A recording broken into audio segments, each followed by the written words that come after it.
大家好，我是夏妈，来做今天的晚餐哈，就是没有开学之前，基本上都是一天更新一下那个晚餐就可以了。早上我也起不来，想喝一点汤，我是提前把豆腐煮上几分钟，再放上这种裙带菜，然后使用盐调味一道。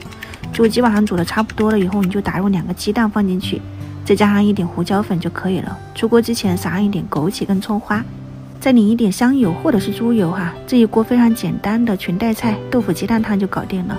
我一般是能喝2大碗的。冰箱里面还剩一点羊排，之前我是打算自己做烧烤吃的，然后现在就给他们2个煎一下吧，不用放油哈，它里面的那个油脂比较丰富，而且它这种味道不重，就奶香味比较浓郁。我是在那个烧烤店，就是那种火锅店里面看到的，就那时候好像是买了大概有5、6盒回来。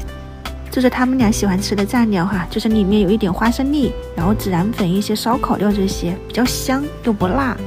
然后这个的话呢，就是牛肉，我是用那种淀粉、生姜、蚝油、生抽、花生油，然后一点点胡椒粉，给它们抓捏均匀，腌了一会儿的。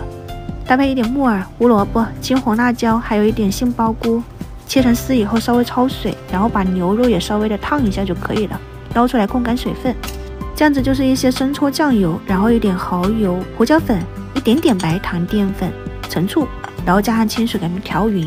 就是之前我们做过那个素版的鱼香肉丝差不多，少放一点油，先爆下一下姜蒜，把这些翻炒均匀以后再倒入酱汁。我刚刚忘了放一点老抽，后面加的。